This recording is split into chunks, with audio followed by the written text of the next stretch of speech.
Hey, are you Ross? I'm Tyler Duncan. I'm with Anderson County Sheriff's Office. This is Steve. How you doing?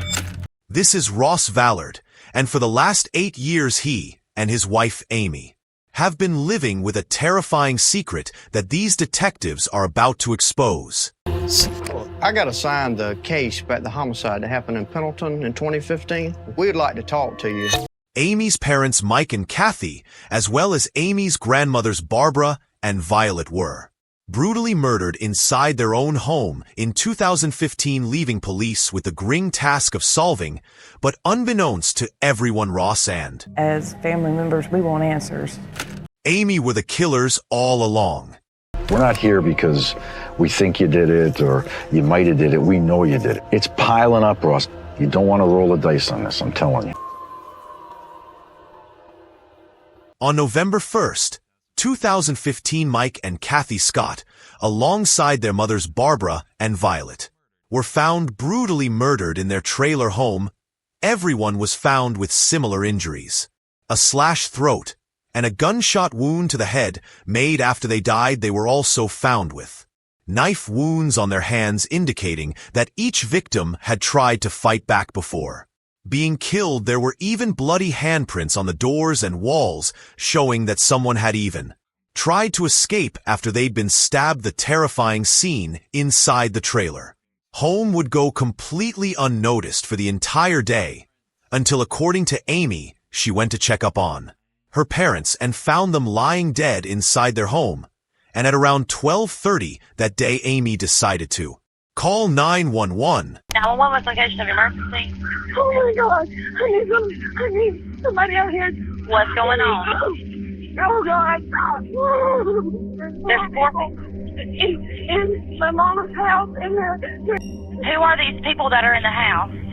it's my mom and my grandma and my granny and my stepdad. When Anderson County Police arrived on the scene, they said it was one of the bloodiest scenes they'd ever been to, but something was off. Detectives noted no signs of forced entry and thought it couldn't have been a robbery, as there were multiple valuable items left in plain sight inside the home. This made two things clear to detectives: whoever was responsible was allowed inside the home before the acts, and that they only had one thing on their mind: murder. It seemed like this case had to have been committed by someone close to Mike and Kathy, but with insufficient evidence, the case slowly went cold, allowing Amy and Ross to get back on the streets and live their normal lives again for years to come.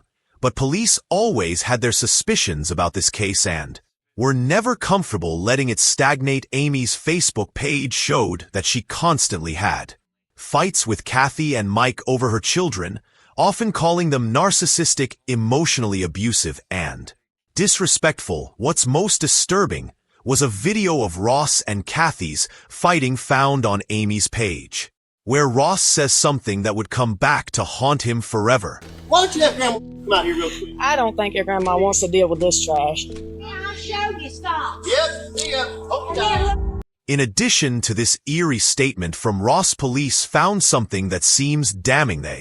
The evidence discovered a photo Mike had sent to a co-worker just 2 days before his death, a couple of $100 bill. And inside Amy and Ross's trailer was a neatly organized stack of $100 bills, exactly the same serial numbers as Mike's at the time. This was all treated as circumstantial, but slowly more coincidences would begin to line up that gave police enough reason to suspect Amy and Ross as potential killers. So in 2023, they reopened the case nearly a decade after the events that put an end to nearly an entire family. Detectives started by launching a series of interviews with Mike and Kathy's closest peers to try and get a better picture of Amy and Ross and see if they might have been responsible. After all, they begin with Mike and Kathy's neighbor to learn about Amy's relationship with her mom, and if he saw anything the day of the incident. With the daughter, got angry with her and kept the children from Kathy. So tell us about that. It seemed that they really tried to help Amy a lot. And Mike and Kathy, they really took care of the kids. And it broke Kathy and Mike's heart. She just really miss the kids, and the two older ladies that lived there, they were used to the kids coming in and out. You think Kathy was afraid at all of Amy and Ross? No, she never expressed that. But it was always the talk of the area that Mike would go to flea markets and he would get some kind of video games that he collected. There was a good resale market for them, and that he would buy any old jewelry that had some gold in it. It was always a rumor that he kept a lot of cash and gold stuff around. Not only did Mike collect jewelry and other rare memorabilia, but it was well known in the community that Mike always had a large sum of cash with him because he feared putting money into the banking system. This made Mike a large target, especially amongst those who knew him well. I think you've got to be one sick puppy and go in there and kill two helpless old women.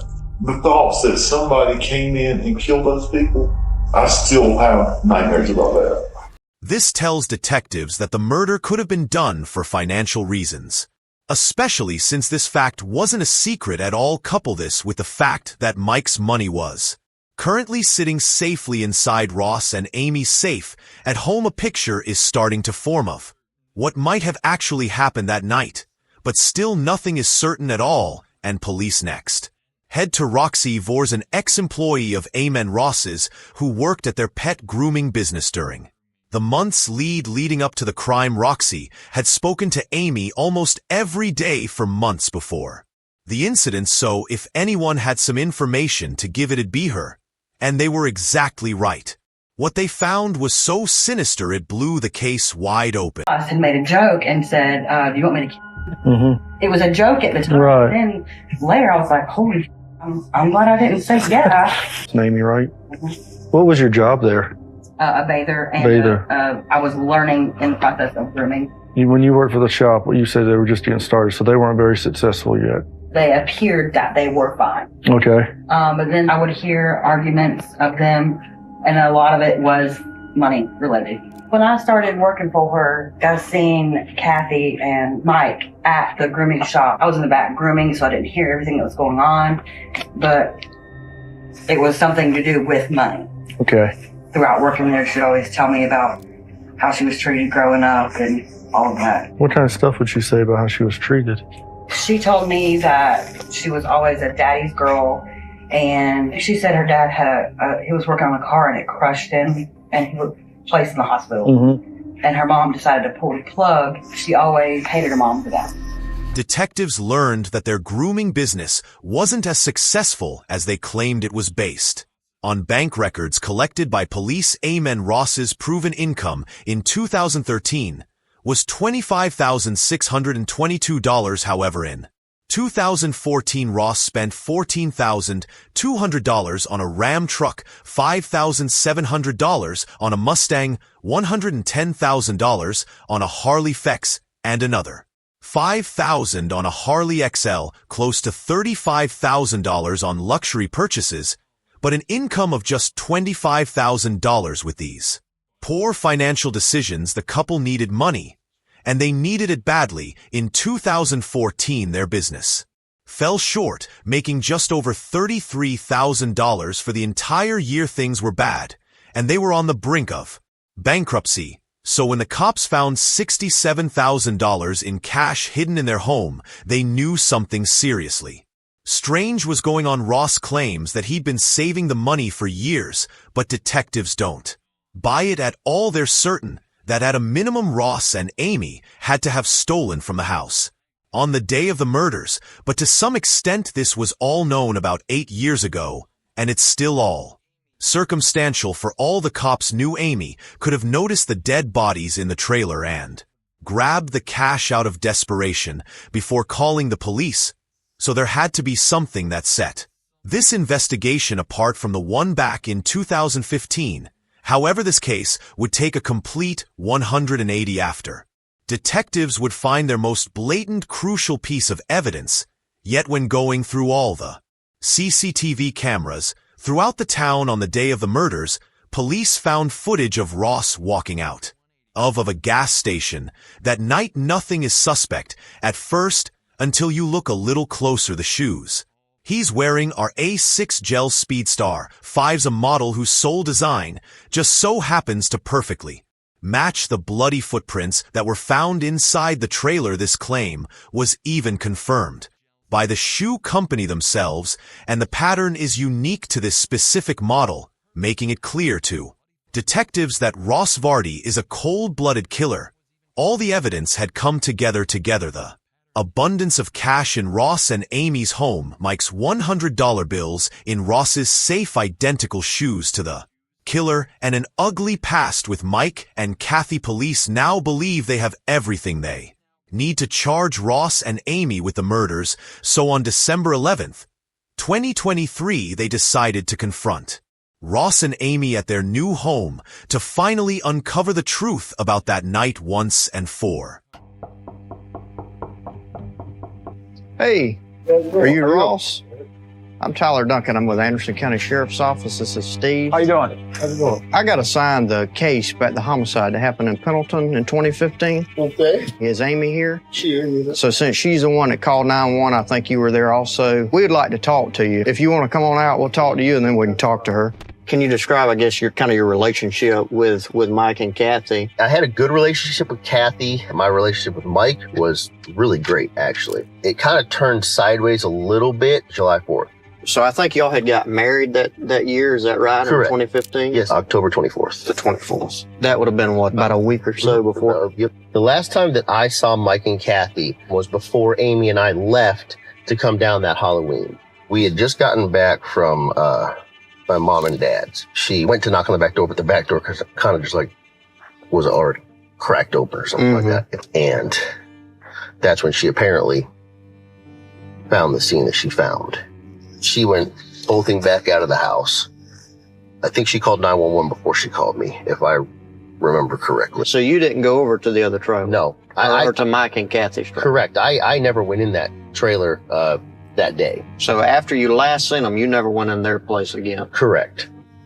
Yeah. The detectives are baiting Ross into a trap, as they know based on the footprints that Ross did without a doubt step into the house on the night of the murders. Later on, they'll be able to confront Ross about these blatant lies in hopes they can shock him into a complete confession. There was a couple things that kind of were red flags, but I don't know if they have anything to do with this or not. Mike bought and sold a lot of items, and some of the people that he was buying from were pretty shady sometimes. So that's another kind of red flag that I had as I was trying to just replay like events leading up to the homicide. Should I have seen something? You're just starting out with this. If you were us, what would you do? What do you think happened there, Ross? He's the first gentleman that's asked me that. TV shows that I watch always say, follow the money. And you find out where the real motives are. Ross is unknowingly digging himself into an even deeper hole. When the money is traced, it leads right back to his and Amy's pockets. But there's only so much Ross can do. The police aren't telling him that he's their main suspect, so all he can do is keep on lying, devastatingly unaware that they've already unraveled his entire scheme. They destroyed our business. From January to when this happened, I made just shy of $100,000 with our mobile grooming business. As soon as this happened, with all the media coverage, all of that went away because of this. And you said you had a large amount of money in your single wide. Is that where the money came from? The money that was in our single wide in my safe, about $80,000. That was literally the savings between Amy and myself. The detectives know Ross is lying through his teeth, but for the sake of having a civil conversation with Amy, they'll hold off on confronting and accusing Ross until the confession after their talk with Amy. Just shovel the bullshit out of that front seat right now so Amy can get in. He's the victim, you know. Oh, I got that very quickly. But follow the money. Follow the money. You could tell that he's... Yeah, I saw him. And every time he's talking, he can't look at you in the face. I know. You got a tiger by the tail here, though, buddy. Don't think you don't. This is a career case, let me tell you. Your grandmother, and then obviously Mr. Scott, and his mom. What do you remember? What can you help us with? Where should we look? Yeah, me and my therapist talk about that a lot. Obviously, you got to know finding people doesn't really leave you in the right state of mind. Can do things to you. Yes, ma'am. And then everything that ensued. I mean, honestly, I can barely remember the funerals. Ross, tell us a little bit about like the relationship between, like, I guess y'all and the family. Something happened? We got into it around 4th of July or something with Mike, but he wasn't a nice person at all. Because I told my mom, look, I don't like it. My kids can't come over there until we straighten some stuff out. So at the time of the murders, you and your mom were back talking, everything was kind of getting patched up? Me and my mom, my mother was not a horrible person. She was prickly. She always hated her mom. So can you tell us a little bit about that weekend when were you gone, when you got home and you found the bodies, or what happened? His mom's, my mother-in-law, to do Halloween. We went down there, we spent the weekend. What day did y'all leave to go down? Friday night. Friday night. I drove myself quite crazy for about a couple of years there. And I've chosen to step away, and I've got to be healthy, and I've got kids, and I've got a life to live, and if somebody else dropped the ball on it, it's not on me anymore. Okay. Well, if we just ask Ross a couple more things, and we'll be out of here. All right. Now that Amy has been spoken to, as well, detectives are ready to drop the ball on Ross and let him know that they don't suspect him of the murders they know. He did it. A couple more things, and we're going to get out of here, okay? There was something that had come up. You remember owning like a red pair of shoes? Red pair of shoes? ASIC Speed Star shoes. Don't recall. These ASIC Speed Star shoes. Yeah, okay, I remember those shoes. What happened to the shoes? That's a good question, because I have no idea. This is from crime scene photos, and these are confirmed to be ASIC Speed Star shoes. Okay. Inside, and they have blood droplets on them. And interestingly enough, you're at the Quick Trip wearing those shoes the night of the murders. Okay. So if you never went in the house, I'm just interested to know how they ended up in the house. I have no idea how those shoes would have had any kind of blood on them. I mean, obviously I was wearing them at a Quick Trip on the 31st. Well, and they never found the clothes either that you were wearing. That hoodie? Mm-hmm. Let me think here. If y'all left on Halloween afternoon, but you're on video there, the timeline doesn't add up. The fact that your shoes are inside of the house in blood, that's a big problem. Again, I don't know where the shoes are at the moment, and I don't remember whatever happened to those particular shoes. If something were to have happened that I had done, it would be stupid for me to wear them into the house and then wear them after that, right? Well, that's what I'm saying. They were never found. So it's almost like you got rid of them. I highly doubt I got rid of them then, but I mean... Here's the bottom line, okay? Mm-hmm. So we know what happened, and we're about to prove it. Okay. So the opportunity for you is now. If you want to look out for yourself, is to really just to tell us what happened. If this was something that Amy put you up to doing, because obviously you have the skill set to go in here and do this, and y'all did benefit from the murders, okay? Because you got a lot of money. We've been through your financials, okay? We didn't get a lot of money from this. Y'all were struggling all up until the murders. The money found in your safe, there's money photos from Mike's computer that match the same serial numbers as the money that was found in the safe. So it's not savings. That's money that was found inside of Mike and Kathy's house that Mike was saving, and y'all took it after you killed him. Okay? Absolutely. And I'm telling you right now, we're gonna prove it. If you think she's not gonna crack on you when we do, then you're mistaken. We're not here because we think you did it or you might have did it. We know you did it. Okay, we're just here as a courtesy. I'm just telling you, Ross, financially at the time, things were really bad. We got text messages between you and Amy saying you don't have the money a few weeks before. And you said it the best, follow the money. We did that. We led right into your single wide. It's piling up, Ross. You don't want to roll the dice on this, I'm telling you. It's not going to come up pretty. If, for instance, Amy and I decided to, or if I decided to take a deal, Right. mine is going to be better than Amy's because I came to the trough first, right? Right. So prison time, no matter what. Amy, prison time, no matter what. My 3 kids in here, they grew up without a father and a mother. Granted, my mother would be more than willing to take them. I understand that. We're not the ones who put you on this predicament. Now you're going to have to deal with the consequences. 10, 20 years in prison. That's best case minimum scenario, I would imagine, right? It's better than the rest of your life or death, isn't it? I mean, it might as well be one of those two. By the time I get out, my kids aren't going to know who the f- I am. I mean, the other option is I probably need to talk to a lawyer at this juncture here. All right, Ross. You're free to I go. respect that. Okay. All right? Yep. For days, after these interviews, Amy and Ross were arrested in Pendleton, South Carolina, and were charged with the 4 brutal murders of Kathy Scott, Mike Scott, Barbara Scott, and Violet Taylor. The 2 are being held in prison without bond while they're tried in court. The couple's next court appearance is set for later this year, where they'll meet their true fate in the hands of a judge.